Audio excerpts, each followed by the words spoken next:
अस्सलामुअलैकुम, समा के साथ मैं हूं सबाशी और मैं हूं रमज़ीन। बुलेटिन में खुश आमदीद। सबसे पहले बताएं, रात गए महंगी बिजली का नोटिफिकेशन जारी कर दिया गया। इस मरतबा बिजली की कीमत में माहाना नहीं मुस्तकिल इजाफा किया गया है।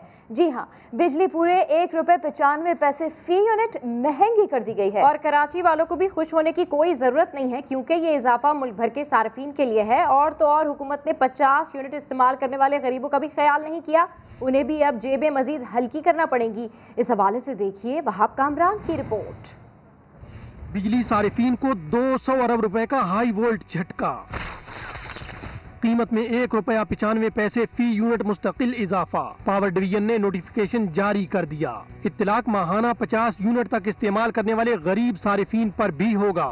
नोटिफिकेशन में कराची वालों को भी अचानक लगा जोर का झटका, क्योंकि पहले कहा गया कि इलेक्ट्रिक वालों की बिजली महंगी नहीं होगी। इजाफे के बाद माहाना 50 यूनिट तक इस्तेमाल करने वालों का टैरिफ ₹2 से बढ़कर ₹3.95 हो गया। 100 यूनिट तक इस्तेमाल करने वालों का टैरिफ बढ़कर ₹7.74 फी यूनिट हो गया। माहाना 101 से 200 तक यूनिट्स वालों के लिए नया टैरिफ ₹10.06। 201 से 300 यूनिट इस्तेमाल करने वालों का नया टैरिफ ₹12.15 हो गया। माहाना 301 से 700 यूनिट इस्तेमाल करने पर टैरिफ अब ₹19.55, जबकि 700 यूनिट से जायद इस्तेमाल करने वालों का नया टैरिफ ₹22.65 हो गया। तो बिजली की कीमतों में इजाफे पर अवाम फट पड़े। शिकवा किया कि हुक्मरान वादे पूरे करने में नाकाम रहे हैं। सवाल उठाया कि बढ़ती महंगाई में बिजली के भारी बिल कैसे भरेंगे। जिस घर के अंदर 8 से 9 बंदे खाने वाले हों तो वो बिलें ही भरते रहेंगे, बंदे क्या खाएंगे, पहली बात। दूसरी बात, हुकूमत ने जितने वादे किए वो सारों में नाकाम हो चुकी है। मैं खुद एज इमरान खान का सपोर्टर हूँ। गलती खान साहब की भी नहीं तस्लीम कर सकते कि पिछली हुकूमत ने इतने कोई कर्जा चढ़ाया था मुल्क पे। यही उनके साथ मिल के बर्दाश्त कर रहे हैं। हुकूमत से यही इल्तिजा है कि काइंडली रिलीफ दिया जाए, बिजली की कीमतों में भी कमी की जाए, पेट्रोल की कीमतों में भी कमी की जाए। वैसे भी लोग आटा लेने के लिए परेशान है, दाल लेने के लिए परेशान है, मुर्गी तो बहुत दूर की बात है। तो ऊपर से बिजली का भी बोझ पड़ जाए तो हालात और ख़राब हो जाएंगे। गर्मी आ रही, आगे लाइट भी नहीं होनी और बिल इतने आ जाना है कि हमें प्रॉब्लम होगा, हम पे नहीं कर सकते। आगे बढ़ते हुए आपको बताएं कि सेनेट इंतखाबात के शेड्यूल में मामूली रद्द-बदल कर दी गई है। इलेक्शन कमीशन ने कागजात नामजदगी जमा कराने की तारीख 15 फरवरी तक बढ़ा दी। नामजद उम्मीदवारों की फहरिस्त 16 फरवरी को जारी होगी। 17 और 18 फरवरी को कागजात की जांच पड़ताल होगी। 24 फरवरी को उम्मीदवारों की हतमी फहरिस्त जारी कर दी जाएगी। इलेक्शन कमीशन का कहना है कि उम्मीदवार 25 फरवरी तक अपने कागजात नामजदगी वापस ले सकेंगे। पोलिंग 3 मार्च को ही होगी। बिल्कुल आपको बताएं कि सेनेट इंतखाबात के शेड्यूल में मामूली रद्दबदल किया गया है। इलेक्शन कमीशन ने कागजात नामजदगी जमा कराने की तारीख 15 फरवरी तक बढ़ा दी है। नामजद उम्मीदवारों की फहरिस्त 16 फरवरी को जारी होगी। पीपी रहनुमा शहरी रहमान का कहना है कि कागजात नामजदगी जमा कराने का शेड्यूल इलेक्शन कमीशन ने उजलत में जारी किया। वक्त कम होने के बावजूद हमने कागजात जमा करा दिए, लेकिन अब कुछ लोगों को रिलीफ दे दिया गया है। लगता है कुछ लोगों का होमवर्क मुकम्मल नहीं था। टिकट्स दुरुस्त जारी नहीं की गई। मजीद क्या कहा, ये सुन लेते हैं। उजलत में ये सारा काम किया गया। शेड्यूल बहुत तेज़ी में इन्होंने वहाँ आपने देखा जारी कर दिया था और जुमे और सैटरडे का दिन था। बैंक्स में अकाउंट्स लोगों को खोलने होते हैं। 1-2 और दिन हमने मांगे थे जो नॉर्मल है। इसमें कोई ऐसी अजीब और गरीब दरख्वास्त नहीं थी। आउट ऑफ द वे कोई हमने फेवर नहीं मांगा। हम जब नॉमिनेशन पेपर्स सब जमा करा चुके हैं तो रिलीफ दे दिया गया। लगता है कि कुछ लोगों के पेपर्स ऑर्डर में नहीं है, कुछ टिकटें सही नहीं जारी हुई हैं। और एज़ यूजुअल कौन होता है इस मुल्क में जो होमवर्क नहीं करके आया है? कौन है जो होमवर्क नहीं करके आया है? नालायक सरकार। बराह रास्त आपके लिए चलते हैं इलेक्शन कमीशन के बाहर। वज़ीर आला सिंध मीडिया से गुफ्तगू कर रहे हैं। जो है ना उसमें से सरप्राइज एलिमेंट नहीं, सरप्राइज दी नहीं जाती, सरप्राइज हो जाती है, बता के नहीं दी जाती।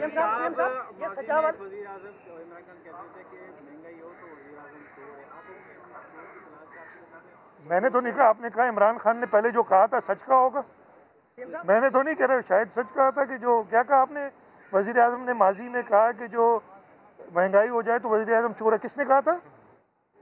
इमरान खान ने कहा था, मैं तो नहीं कह रहा हूँ। 2018 के इलेक्शन में 2018 के सेनेट के इलेक्शन में सिंध में भी कुछ वोट बिके हैं। नहीं, खुदा के एमपीए ने एक इल्जाम लगाया कि पीपल्स पार्टी ने उन लोगों से राब्ते किए थे और मखसूस कुछ लोगों ने अपने वोट बेचे हैं। क्या इस दफा भी कोई ऐसा सिलसिला एमकेएम को कंफ्यूजन का? देखिए, हारने वाला यही कहेगा। मसला क्या है अब आपको मैं बता दूं बहुत क्लियरली, अगर आपने समझनी है एक चीज़ बहुत सिंपल। सेनेट का इलेक्शन सीक्रेट बैलेट होता है। सीक्रेट बैलेट में मेंबर की मर्जी होती है वो कहाँ वोट करे। अगर वो उम्मीदवार ही ऐसे खड़े करेंगे जैसे अभी हो रहा है, आप इधर पीपल्स पार्टी में देख लें, हमने भी उम्मीदवार खड़े किए हैं। आपको नाम बता दूं, सलीम मांडवी वाला साहब मेरे साथ खड़े, डिप्टी चेयरमैन सेनेट रह चुके हैं, इस वक्त हैं बल्कि डिप्टी चेयरमैन सेनेट। फारूक नायक साहब हैं, चेयरमैन सेनेट रह चुके हैं, वक्ती सदर रह चुके हैं। शरी रहमान साहिबा हमारी सीनियर सीईसी की मेंबर है। आप देखें हमारे लोग ज़रा देख लें, ताज हैदर साहब, जहाँ मेहताब नहर साहब, डॉक्टर करीम ख्वाजा साहब, ये जो नाम लें आपको पता है कि कोई उनके जो नाम हैं वो आप देख लीजिएगा। तो उसके बाद उनके अगर वो लोग वोट ना देना चाहे, अब ये पैसों के इल्ज़ाम पार्लियामेंटेरियंस पे गलत लगाते हैं। ये आप लोग देखिए, मैं I take strong exception to this कि आप लोग इल्ज़ाम लगाते हैं पैसे लेके दिए जा रहे हैं, डॉक्टर वीडियोस 3 साल पुरानी बना के लिए, जो भी है ठीक है, ऐसे इल्ज़ाम लगाना गलत है। और मेरा ख्याल है कि जो हारने के बाद मैंने सुना एक मुत्तहिदा के एक फॉर्मर वज़ीर ने, जो मेरे साथ कॉलीग रह चुके हैं, हमारी हुकूमत में इल्ज़ाम लगाए, एक जर्नलिस्ट ने भी, एक मीडिया वाले ने भी लगाए। मेरा ख्याल है आई टेक स्ट्रॉन्ग एक्सेप्शन कि आप पॉलिटिशियंस को, इलेक्टेड मेंबर्स को ये कहते हैं वोट देना जिस तरफ दे उनका हक है, सिवाय चीफ मिनिस्टर, प्राइम मिनिस्टर और फाइनेंस बिल और आपकी जो नेशनल असेंबली और सेनेट में जो अमेंडमेंट होती है, नहीं अमेंडमेंट होती है जो कॉन्स्टिट्यूशनल अमेंडमेंट, सिर्फ उसमें पाबंदी है, उसमें अगर कोई वोट ना दे तो वो गलत है और उसकी वो डिसीट हो जाता है। यहाँ पे कोई पाबंदी नहीं है। अगर कोई अपनी मर्जी से देखता है कि जो मेरे सामने कैंडिडेट है वो बेकार है और किसी और जमात का कैंडिडेट बेहतर है, तो वोट दे सकता है। और आप उस पर इल्ज़ाम लगा देते हैं कि वैसे लिए, मैं बड़ा सख्ती से उन लोगों को भी कहता हूँ कि ये अपने आप को डिग्रेड ना करे जो ये कह के, शायद वो लोग, मैं किसी और पे इल्ज़ाम नहीं लगाऊंगा, किसी पे भी नहीं लगाऊंगा, लेकिन ये जो कहते हैं ना, जो खरीदो फरोख्त होती है, जो मुझे बड़ी हैरत हुई है, ये अभी बैठ के प्राइम मिनिस्टर साहब भी बड़ी बड़ी बातें कर रहे हैं, पैसे बता रहे हैं इतने इतने करोड़। पिछले 2 सेनेट इलेक्शन तो उन्होंने खुद हिस्सा लिया, क्यों नहीं उसको सामने किया? पैसे लेना और देना सेनेट इलेक्शंस में ये करप्ट प्रैक्टिसेस में आता है। आइन के जो इलेक्शन एक्ट है उसके तहत सज़ा है, आपको मूव करना चाहिए प्रॉपर तरीके से। ये सिर्फ अखबारों में और मीडिया पे बातें करके आप अपने आप को डिग्रेड करते हैं।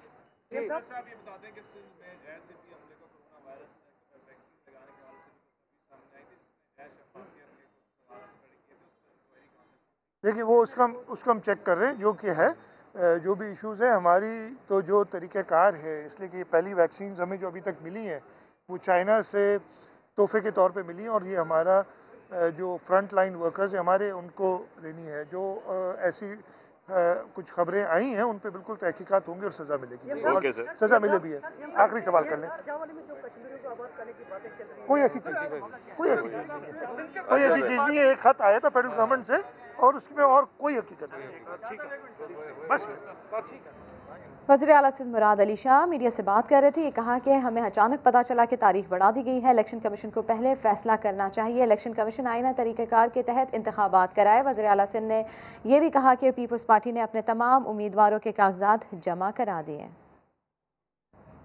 और यहाँ आपको आम खबर से आगाह करें, आपको बताएं कि सेनेट इलेक्शन के लिए यूसुफ रजा गिलानी को 22 हुकूमती अरकान असम्बली ने हिमायत का यकीन दिलाया है। ये अहम खबर है, अहम डेवलपमेंट है, जिसके हवाले से आपको अपडेट करें। इसकी मज़ीद तफसीलात जानते हैं नईम अशरफ भट्ट से। नईम अशरफ भट्ट, बताइएगा इस बारे में।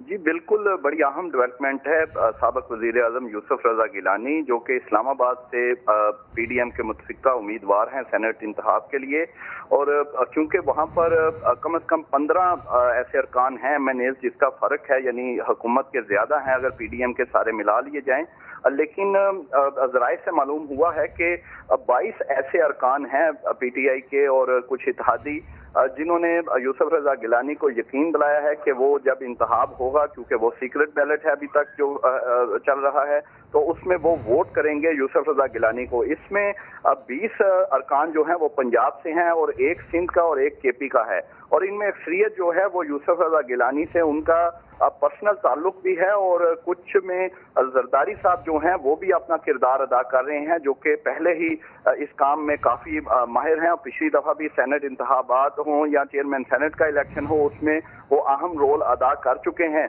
यूसुफ रजा गिलानी को जब वो वजीर आजम थे और उनको तकरीबन तमाम जमातें जो थी उस वक्त भी, इवन उनकी जो अपोजिशन थी, उनके साथ भी उनके लॉ मेकर से अच्छे ताल्लुक थे, और इसी ताल्लुक की बिना पर वो इस्लामाबाद से उन्होंने टिकट भी जो है वो उस पर रजामंदी जाहिर की है, क्योंकि इतनी बड़ी शख्सियत जो वजीर आजम रह चुका हो वो यकीनन हार के लिए तो इलेक्शन में नहीं आएंगे। उनको यकीन दहानियां करवाई गई हैं और वो नाम भी कुछ के समा को पता है, लेकिन बारहा हम नशर नहीं कर रहे। लेकिन जो 20 लोग पंजाब के हैं उनमें अक्सरियत जो है वो साउथ पंजाब और कुछ सेंट्रल पंजाब के हैं, और एक सिंध और एक KP के हैं। और ज़राए का कहना है कि अभी भी मजीद हमायत के लिए कोशिशें जारी हैं। लेकिन दूसरी जानिब एक और अहम बात है जिसकी गिलानी साहब को फायदा होगा, वो डॉक्टर अब्दुल हफीज शेख हैं जो PTI के उम्मीदवार होंगे। उनको कुछ MNAs हैं, बल्कि अक्सरियत जो है वो नापसंद करती है उनके पोर्टफोलियो की वजह से, क्योंकि वो खजाने के इंचार्ज हैं, तो अक्सर MNAs को उनसे शिकायत रहती हैं, और वो कोई सियासी शख्सियत भी नहीं है। और यूसुफ रजा गिलानी का सियासी एक कद सबको पता है। अरकान असेंबली की हिमायत हासिल हो गई है यूसुफ रजा गिलानी की। खबर आप दे रहे थे नईम अशरफ भट्ट, बहुत शुक्रिया आपका। 2018 में सेनेट इलेक्शन के लिए लगने वाले पैसों की मंडी पर हुकूमती कमेटी आज से बाकायदा छानबीन शुरू कर रही है। वीडियो स्कैंडल पर तहकीकाती कमेटी के पहले इजलास से मुतालिक तफसीलात जानेंगे समा के नुमाइंदे खुसूसी अब्बास शबीर से। जी अब्बास, अपडेट कीजिए। उस पर TOR सेट किए हैं कि किस TOR के तहत कमेटी अपना काम शुरू करेगी वीडियो स्कैंडल के हवाले से। इसलिए कमेटी ने इंसानी हकूक के वजीर के दफ्तर को सेक्रेटेरिएट बनाने का फैसला किया है। अमल इस इजलास में ये तय किया गया है कि कमेटी जिस मीडिया के ऊपर ये वीडियो जारी की थी उस सहाफ़ी को भी मदऊ करेगी। साथ साथ ये भी कमेटी दरख्वास्त करेगी कि जिनको इस वाक़े की पहले मालूमात थी वो कमेटी को तहरीरी तौर पर या ज़ाती तौर पर इस हवाले से शेयरिंग्स करें। कमेटी इसकी तहकीकात करेगी कि खरीदे के वोटों से फ़ायदा उठाने वाले कौन थे जिन्होंने मुबैना तौर पर NPA के इस वोट की खरीदारी के लिए रकम फराहम की थी। 1 महीने में सिफारशात कमेटी अपने तय करेगी। साथ साथ नैब, FIA और KP के पुलिस को अगर ज़रूरत पड़ेगी तो ये तमाम केसेस उनको भिजवाए जाएंगे सिफारशात वज़ीर आज़म को पेश करने के बाद। तो कमेटी का पहला इजलास हुआ है जिसमें एक तो सेक्रेटेरिएट बनाने का फैसला किया और TOR तय किए गए हैं कि TOR के तहत आगे चलना है। ठीक है, सेनेट इलेक्शन 2018 वीडियो स्कैंडल तहकीकाती कमेटी आज से बाकायदा छानबीन शुरू कर रही है। अपडेट करने के लिए शुक्रिया पास। खबरों में आगे देखिए, गिरफ्तारी या ड्रामा। अमीर जमात इस्लामी सिराजुल हक कहते हैं गुज़िश्ता सेनेट इलेक्शन के सिलसिले में जो फुटेज सामने आई वो नामुकम्मल है। जिन MPAs ने रकम ली उनका कहना है कि ये फैसला लीडरशिप की तरफ से था। सिराजुल हक का मजीद कहना था PDM और जमात इस्लामी का एजेंडा अलग अलग है। PDM का अपना एजेंडा है, जमात इस्लामी का अपना है। उनकी सारी सियासत कुछ खानदानों के गिर्द घूमती है, कुछ शख्सियात की गिर्द घूमती है जिन्होंने एक बार नहीं बार बार पाकिस्तान पर हुकूमत की है, और इस वक्त जो मसाइल है उसकी बुनी लोग खुद है। पीपल पार्टी ने सिर्फ PTI ने उसमें इजाफा किया है। उनकी जो 5-10 जलसे हुए हैं, किसी भी जलसे में उन्होंने इस्लामी निज़ाम का मुतालिबा तो नहीं किया, वो तो स्टेटस को बरकरार रखना चाहते हैं। बस इतना है कि स्टेटस को में वो खुद हुकूमत में आना चाहते हैं। सेनेट इलेक्शन 2018 में किसने कितना माल कमाया, ज़मीर किसने खरीदे, फ़ायदा किसको पहुंचाया। फवाद चौधरी कहते हैं कि वोट खरीदकर सेनेटर बनने वालों के खिलाफ क्रिमिनल कार्रवाई भी होनी चाहिए। जिन लोगों ने वोट बेचे हैं उनके चेहरे तो सामने आ गए हैं। वोट से फायदा किसने उठाया? जब तक सेनेट के अंदर वो लोग बैठे हुए हैं जो वोट खरीद करके सेनेटर बने हैं, इस सेनेट की लेजिटिमेसी के ऊपर एक सवालिया निशान रहेगा। और दूसरा ये कि इन लोगों के खिलाफ जो है वो पार्टी डिसिप्लिनरी एक्शन तो हो गए हैं, लेकिन ये तो जाहिर है क्रिमिनल ऑफेंस है। हमने ये भी देखना है कि इनके खिलाफ कार्रवाई खैबर पख्तूनख्वा पुलिस करेगी, FIA करेगी या NAB करेगी। ये जो वीडियो आई है ये हमारी पोजीशन में कभी नहीं थी, और अगर पोजीशन में होती तो PM साहब के ऊपर तो डैमेजेस के केसेस हुए थे, वो उस अदालत में पेश कर देते। जिस तरह से फिर ये जो लॉ मिनिस्टर साहब जो हैं जिनको सैक किया गया है, अगर पता होता कि ये उसमें शामिल हैं तो उनको क्यों पार्टी में कोई शामिल करता? जब तक सीक्रेट बैलेट रहेगा ना, ये लेन देन होता रहेगा। पीपल्स पार्टी की जो मौजूदा लीडरशिप है उसके नज़दीक तो वोटें खरीदना, करप्शन वगैरह ये तो एक मामूल की बातें हैं, तो उनको तो प्रॉब्लम ही कोई नहीं। इस दफ़ा इंशाल्लाह जो PTI है पाकिस्तान की तारीख में सेनेट की जो सबसे बड़ी सीटें हैं, अक्सरियत है, वो PTI के पास हो। और BAP और तहरीक इंसाफ जो दोनों इत्तेहादी जमातें हैं मिलकर के तकरीबन 43 से 45 सीटें सेनेट में उनके पास होंगी। NA-45 कुरम में धांधली का मंसूबा पकड़ा गया। डिस्ट्रिक्ट रिटर्निंग अफसर ने PTI उम्मीदवार फ़खर जमान को जिम्मेदार करार दिया। इस्लामाबाद से जुल्करनैन इकबाल रिपोर्ट करेंगे। ज़िमनी इलेक्शन में पोस्टल बैलेट के जरिए मुबैना धांधली का केस। हल्का NA-45 कुरम में धांधली कौन और कैसे कराना चाहता था, डिस्ट्रिक्ट रिटर्निंग अफसर खुर्शीद अहमद ने इलेक्शन कमीशन को सब कुछ साफ साफ बता दिया। कहा एक पैकेट में सैकड़ों दरखास्तें मिलने पर पुलिस से राब्ता किया। तहकीकात में इंकशाफ हुआ कि पोस्टल बैलेट की दरखास्तें देने वालों में मरे हुए और रिटायर्ड पुलिस एहलकार भी शामिल हैं। जाली दरखास्तें देने वालों के खिलाफ कार्रवाई शुरू की तो उम्मीदवार फखर जमान ने खुद कहा कि मेरे किए की सजा पुलिस वालों को न दी जाए। पोस्ट मास्टर के मुताबिक डाकिये ने दरखास्तों पर मुश्तमिल लिफाफा और 20,000 रुपए देते हुए कहा कि ये स्पेशल ब्रांच एहलकार ने दिए हैं। फखर जमान के वकील ने अपने मोक्कल पर लगाए गए इल्जामात मुस्तरद कर दिए। कहा बेहतर होगा कि तमाम उम्मीदवारों को तलब किया जाए। इलेक्शन कमीशन ने इस्तदा मुस्तरद करते हुए PTI उम्मीदवार को 15 फरवरी को जाती हैसियत में तलब कर लिया। आपको बताएं कि इस वक्त PTI के रहनुमा मीडिया से गुफ्तगू कर रहे हैं, आपको बराह रास्त लिए चलते हैं। और मेरी आप सबसे भी हिदायत है कि कोरोना वायरस की वजह से आप भी अपने मास्क जो है पहने रहें, क्योंकि ये बहुत अहम है ये मैसेज देना कि हम सबको ज़िम्मेदारी से काम लेना चाहिए और जो भी SOPs हैं कोरोना वायरस के सिलसिले में उनको मेंटेन रखना चाहिए। मैं सबसे पहले अल्लाह ताला का शुक्रगुज़ार हूँ कि मुझे ये एज़ाज़ मिला है कि मैं पाकिस्तान की सेनेट की इलेक्शन लड़ूँ। और आपको पता है कि जमहूरी अमल जो है पाकिस्तान का, उस पर हम सबको फ़ख्र है और ऐवान बाला पाकिस्तान के तमाम सूबों और वफाकी जो दारुल हुकूमत है और दूसरे पाकिस्तान के तमाम इलाकों को एक बहुत खूबसूरत अंदाज में नुमाइंदगी देता है। सियासत का मकसद खुसूसी तौर पर पाकिस्तान के पब्लिक और पाकिस्तान की आवाम की जो उम्मीदें हैं और उमंगें हैं उनको पूरा करना है।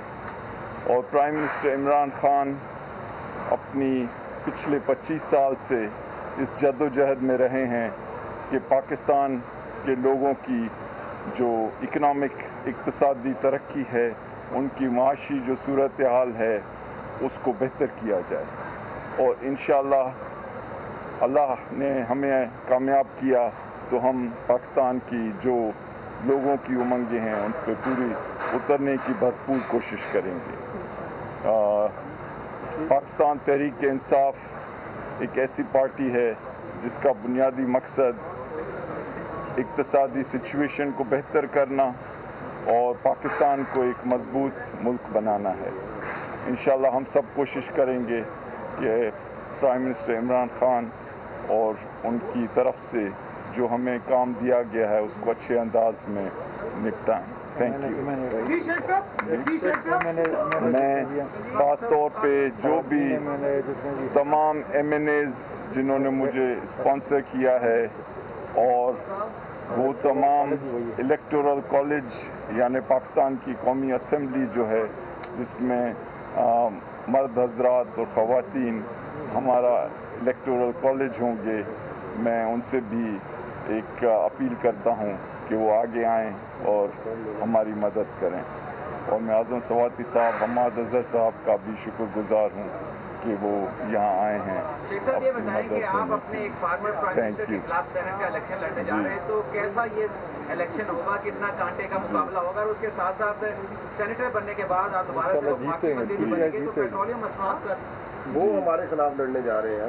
देखिए जी, देखिए के ऊपर जो हर 15 दिन के बाद आवाम पर बोझ पड़ता है, लेवी टैक्स का मार्जिन बहुत ज्यादा कर दिया गया है, इस सिलसिले में आवाम को आप कब खुशखबरी देने वाले हैं? सर इसी को कंटिन्यू करेंगे, पहले पीपल्स पार्टी और अब पीटीआई, किस हद तक आप मुतमईन अपनी जॉब से? जी देखिए, ये जमहूरी अमल में हमेशा होता है कि एक से ज़्यादा लोग मुकाबला करते हैं और इंशाल्लाह कौमी असम्बली के जो मेंबर्स हैं वो पाकिस्तान तहरीक इंसाफ को कामयाब करेंगे। Thank you. आपको बताएं कि इस वक्त पीटीआई रहनुमा हफीज़ शेख इलेक्शन कमीशन के बाहर मीडिया से गुफ्तगू कर रहे थे, जिसमें उनका कहना था कि जो लोग भी हमारा इलेक्टोरल कॉलेज होंगे मैं उनसे अपील करता हूं कि वो आगे आएँ और हमारी मदद करें। प्राइम मिनिस्टर ने जो हमें काम दिए हैं कोशिश करेंगे कि वो सारे काम पूरे करें। अल्लाह ने हमें कामयाब किया तो पाकिस्तानी अवाम की उमंगों पर पूरा उतरने की कोशिश करेंगे। खबरों का सिलसिला जारी है, यहाँ वक्त हुआ है एक ब्रेक का, समा के साथ रहिए।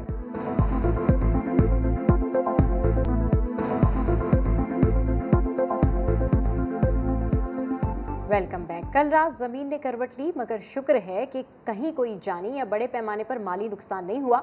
ज़लज़ले की शिद्दत 6.4 रिकॉर्ड की गई, गहराई 80 किलोमीटर और मरकज़ ताजिकिस्तान था। पंजाब और खैबर पख्तूनख्वा के मुख्तलिफ शहरों में लोग कलमा तैयबा और इस्तग़फ़ार का विर्द करते हुए घरों से बाहर निकल आए। अल्लाह अकबर, अल्लाह अकबर, अल्लाह अकबर। मुल्क के मुख्तलिफ इलाकों में ज़लज़ला। लाहौर, पेशावर और इस्लामाबाद समेत पंजाब, खैबर पख्तूनख्वा, बलूचिस्तान, गिलगित बल्तिस्तान और आज़ाद कश्मीर के इलाके लरज़ उठे। ज़लज़ला पैमा मरकज़ के मुताबिक झटके रात 10:02 पर महसूस किए गए। रेक्टर स्केल पर ज़लज़ले की शिद्दत 6.4 रिकॉर्ड की गई, जबकि उसकी गहराई 80 किलोमीटर थी। ज़लज़ले का मरकज़ ताजिकिस्तान बताया जाता है। ज़मीन क्या हिली, लोगों के दिल हिल कर रह गए। मुतासरा इलाकों के मकीन कलमा तैयबा और इस्तग़फ़ार का विर्द करते रहे। ला इलाहा इल्लल्लाह मुहम्मदुर रसूलुल्लाह, अस्तगफिरुल्लाह, अस्तगफिरुल्लाह। लेटे दो, उठना नहीं है। अल्लाह अकबर, अल्लाह अकबर। ज़लज़ले से मुतासरा इलाकों में अब तक कहीं से किसी बड़े जानी या माली नुकसान की इत्तला नहीं मिली। अलबत्ता भगदड़ के दौरान बाज़ अफराद के जख्मी होने की इत्तलात हैं। कोरोना से एक दिन में मजीद 58 अफराद की जान चली गई। अमवात की मजमूई तादाद 12,276 हो गई। NCOC के मुताबिक 1,262 नए केसेस रिपोर्ट हुए। मुल्क में एक्टिव केसेस की तादाद 25,649 है। आपको इस हवाले से अपडेट कर रहे हैं। कोरोना से एक दिन में मजीद 58 अफराद की जान चली गई। अमवात की मजमूई तादाद 12,276 हो गई। NCOC के मुताबिक 1,262 नए केसेस रिपोर्ट हुए। मुल्क में एक्टिव केसेस की तादाद 25,649 है। जिस बच्चे के खाने या दूध का नाम लेकर खातून भीख मांग रही है वो उसका अपना नहीं होता। कराची में बच्चे किराए पर लेकर भीख मांगने का इंकशाफ हुआ है। पुलिस ने 3 खवातीन समेत 7 अफराद को गिरफ्तार कर लिया। अहमद रहमान खान रिपोर्ट करेंगे। कराची में किराए पर बच्चे लेकर भीख मांगने वाले गिरोह का इंकशाफ। कबोल टाउन पुलिस ने गोदरा से 2 गदागर खवातीन को गिरफ्तार कर लिया। गदागर खवातीन के पास 3 माह की बच्ची और 1.5 साल का बच्चा था। खवातीन पड़ोसियों को 200 रुपए किराया देकर बच्चों को लेकर आती थीं। पुलिस ने दोनों बच्चों को वालिदैन के हवाले कर दिया। दूसरी जानिब डिफेंस पुलिस ने 3 कार्रवाइयों में 3 गदागरों समेत 5 मुल्जिमान को पकड़ लिया, जिनके कब्जे से मंशियात और मोटरसाइकिलें भी मिली हैं। उधर कीमाड़ी मच्छर कॉलोनी से इतवार के रोज लापता होने वाली 1 साला बच्ची जन्नत को नामालूम अफराद इलाके में छोड़कर फरार हो गए, जिसे इलाका मकीन घर ले आए। अहमद रहमान खान, समा, कराची। MQM रहनुमाओं के खिलाफ मीडिया हाउसेस पर हमले का केस। बगावत के 2 मुकदमात में अहम पेशरफ। गवाह इंस्पेक्टर अली रजा ने फारूक सत्तार और दीगर को कमरे अदालत में शनाख्त कर लिया। आपको बताएं MQM रहनुमाओं के खिलाफ मीडिया हाउसेस पर हमले का ये केस है। बगावत के 2 मुकदमात में अहम पेशरफ सामने आई है, जिसमें गवाह इंस्पेक्टर अली रजा ने फारूक सत्तार और दीगर को कमरे अदालत में शनाख्त कर लिया है। ये डेवलपमेंट हुई है इस केस में। इंसदादी दहशतगर्दी अदालत में ये मामला उठाया गया, जहां पर MKM रहनुमाओं के खिलाफ मीडिया हाउसेस पर हमले, बगावत की 2 मुकदमात हैं। गवाह इंस्पेक्टर ने फारूक सत्तार और दीगर को कमरे अदालत में शनाख्त कर लिया। राना सनाउल्लाह के खिलाफ मनशियात स्मगलिंग के केस में अहम पेशरफ्त हुई है। अदालत ने लीगी रहनुमा पर फर्द जुर्म आयद करने के लिए 6 मार्च की तारीख मुकर्रर कर दी। राना सनाउल्लाह के खिलाफ हेरोइन स्मगल करने का इल्ज़ाम है। इस्तिग़ासा ने 20 गवाहों के बयानात की कॉपियाँ फराहम कर दी। राना सनाउल्लाह ने अकाउंट खोलने की दरख्वास्त दी, जिस पर अदालत ने ANF से 17 फरवरी को जवाब तलब कर दिया। लीगी रहनुमा राना सनाउल्लाह ने दावा किया है कि PTI के बहुत से अरकान पार्टी से जान छुड़ाना चाहते हैं, जिन्हें खौफजदा करने के लिए वीडियो स्कैंडल सामने लाया गया है। इल्ज़ाम लगाया कि सारी करप्शन में तहरीक इंसाफ की क़यादत खुद शामिल थी। मजीद क्या कहना था, आइए आपको सुनवाते हैं। इनके चेहरे से नकाब जो है वो उठ चुका है। इनकी फितरत का, इनकी औकात का, इनकी पार्टी के अंदर भी सबको मालूम है और बाहर भी मालूम है कि बहुत सारे अराकीन ऐसे हैं कि जो खुद इनसे जान छुड़ाना चाहते हैं, तो उनको टेरराइज करने के लिए वीडियो लाई गई है। सारी जो करप्शन हुई है इसमें PTI खुद शामिल थी, PTI की लीडरशिप जो है वो शामिल थी। इलेक्टेड टोला है, ये बुरी तरह से नाकाम होगा। इलेक्शन रिफॉर्म होनी चाहिए, लेकिन वो एक पैकेज की सूरत में होनी चाहिए, जो सिर्फ इमरान खान नियाजी के दोस्तों को जो है वो बेनिफिट करें। ऐसी अमेंडमेंट के हक में नहीं है। इलेक्शन रिफॉर्म में बहुत सारी अमेंडमेंट्स की ज़रूरत है, और वो सिर्फ ये नहीं है कि जो वाडा साहब को सूट करती है वो अमेंडमेंट कर लें, जो इनकी ATMs बाहर से आना चाहती हैं वो अमेंडमेंट कर लें, जो जुल्फी बुखारी को सूट करती है वो अमेंडमेंट कर लें। जो भी हरकतें ये कर रहे हैं, ये इनका यौम हिसाब अब आया जाता है। अदालतों में अब इनकी बारी है।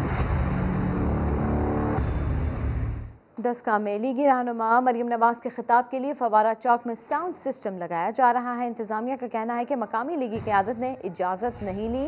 अवामी शिकायत पर कार्रवाई की जा सकती है। बात कर लेते हैं समा के नुमाइंदे शहजाद अहमद से।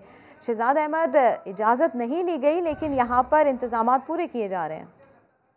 बिल्कुल, मरियम नवाज़ आज हल्का NA 75 ज़मीनी इंतखाबी मुहिम के शिरकत करने के लिए आज यहाँ डस्का पहुँच रही हैं। वो किला कालरवाला से रैली की सूरत में डस्का शहर पहुँचेगी और यहाँ पर रैली आके इख्तिताम पज़ीर होगी, और यहाँ पर फिर मरियम नवाज़ जो है वो कारकुनों से खिताब करेंगी। मैं इस वक्त मौजूद हूँ डस्का फुआरा चौक में। मेरे पीछे आप देख सकते हैं कि यहाँ पर इंतजाम किए जा रहे हैं। मरियम नवाज़ के खिताब के लिए साउंड सिस्टम पहुँच चुका है, लाइटिंग का इंतज़ाम किया जा रहा है। यही बताया जा रहा है कि मरियम नवाज़ यहाँ शाम को पहुँचेगी और कारकुनों से खिताब करेंगी।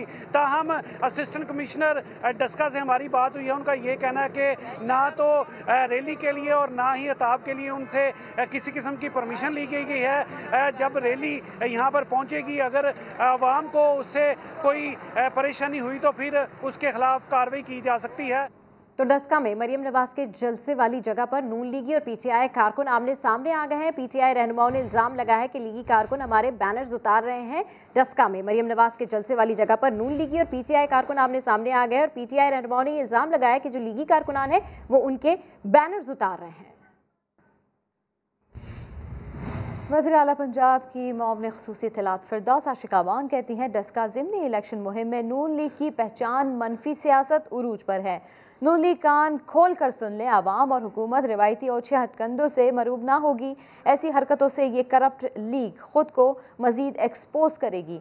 अपोजिशन ज़िमनी इंतखाबात के साथ सेनेट इलेक्शन में भी सरप्राइज़ के लिए तैयार रहे। तो आपको बताते चले, ट्वीट किया गया है फिरदौस आशिकावान की जानिब से, और उन्होंने ये कहा है कि डस्का ज़िमनी इलेक्शन मुहिम में नून लीग की पहचान मनफी सियासत उरूज पर है। नून लीग कान खोल कर सुन ले, आवाम और हुकूमत रिवायती ओछे हथकंडों से मरूब ना होगी। ऐसी हरकतों से ये करप्ट लीग खुद को मजीद एक्सपोज करेगी। अपोजिशन ज़िमनी इंतखाबात के साथ सेनेट इलेक्शन में भी सरप्राइज के लिए तैयार रहे।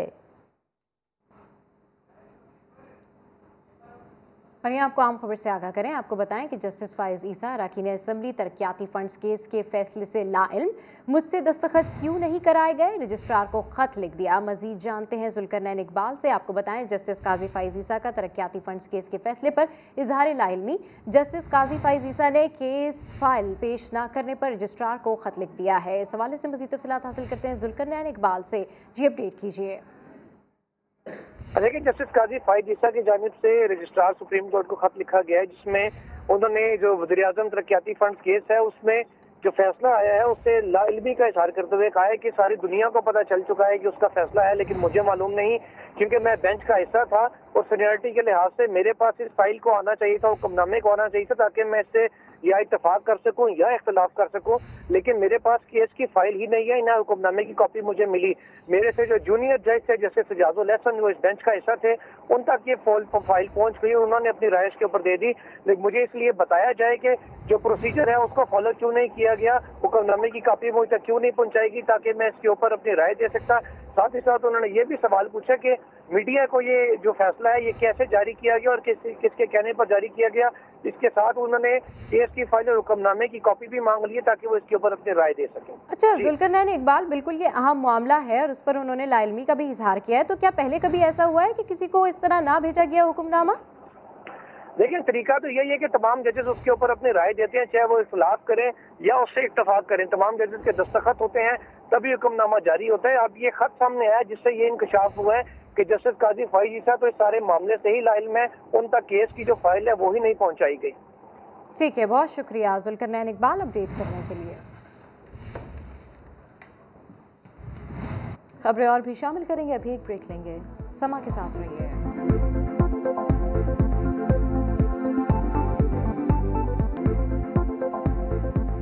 Welcome back. स्पोर्ट्स न्यूज शामिल करते हुए आपको बताएं कि पाकिस्तान और जनूबी अफ्रीका के दरमियान दूसरा T20 आज खेला जाएगा। आपको बताएं कि 8 साल बाद जनूबी अफ्रीका से T20 सीरीज जीतने का ये मिशन है। छक्के चौके लगेंगे, विकेटें भी उड़ेंगी। कज़ाफी स्टेडियम में आज फिर मैदान सजेगा। पाक जनूबी अफ्रीका दूसरा T20 शाम 6 बजे शुरू होगा। पाकिस्तान का नंबर 1 विकेट कीपर बैट्समैन कौन? मोहम्मद हफीज के ट्वीट ने नई बहस छेड़ दी। जनूबी अफ्रीका के खिलाफ T20 में मोहम्मद रिजवान की शानदार century. He's just got himself a Test 100 and a T20 International 100 in the same week for Pakistan. Mohammad Hafeez और सरफराज अहमद ट्विटर पर आमने सामने आ गए। हफीज ने तारीफ करते हुए लिखा, आप बेहतरीन बल्लेबाज हैं, हैरत है खुद को नंबर 1 विकेट कीपर और बैट्समैन साबित करने में इतनी देर क्यों लगी। सरफराज अहमद ने जवाब दिया, हफीज भाई, इम्तियाज अहमद, वसीम बारी, तस्लीम आरिफ, सलीम यूसुफ, मुईन खान, राशिद लतीफ, कामरान अकमल और मोहम्मद रिजवान समेत जितने भी क्रिकेटर्स पाकिस्तान के लिए खेले वो तमाम नंबर 1 रहे हैं। तमाम का एहतराम करना चाहिए और आइंदा भी जिसको चांस मिलेगा वो नंबर 1 ही होगा। हम सब रिजवान के साथ हैं और ख्वाहिश है कि वो पाकिस्तान के लिए ऐसी और इनिंग्स भी खेले। मोहम्मद आमिर सरफराज के हक में सामने आए, लिखा, बाबू आप भी नंबर 1 विकेट कीपर बैट्समैन हैं। आपकी कप्तानी में 2 साल टीम T20 में नंबर 1 रही, चैंपियंस ट्रॉफी जीती। आप पाकिस्तान का फख्र हैं, लोगों का काम है कहना, आप एंजॉय करें। चोलिस्तान जीप रैली का तीसरा दिन, स्टॉक कैटेगरी में 80 गाड़ियां जीत के लिए रेस लगाएंगी। मजीद बता रहे हैं एहसन अंसारी। हाँ जी बिल्कुल, आज 16वें एडिशन का चोलिस्तान जीप रैली का तीसरा रोज जारी है और स्टॉक कैटेगरी में गाड़ियां धूल उड़ाती हुई जीत के लिए लड़ती हुई नजर आ रही हैं। अब तक 16 गाड़ियां ट्रैक से निकल चुकी हैं। चोलिस्तान जीप रैली में स्टॉक कैटेगरी में तक 80 ड्राइवर्स हैं जो कि स्टॉक कैटेगरी में 165 किलोमीटर लंबे ट्रैक पर आज वो रेस कर रहे हैं। इसके साथ साथ आज शाम को डर्ट बाइक रेस के मुकाबला भी मुनक्किद किया जाएगा, जिसमें 25 किलोमीटर का ट्रैक मुख्तस किया गया है रेसर्स के लिए और 15 रेसर उसमें शरीक होंगे। सिक्योरिटी अगर देखी जाए तो 1200 से जायद सिक्योरिटी एहलकार हैं जो इस जीप रैली पर अपने फ़राइज़ अंजाम देंगे। इसके बाद आज शाम को यहाँ पर झूमर और सकाफती मेले जो हैं उनका इनकाद किया जाएगा और रात को फायर वर्क्स भी होगा।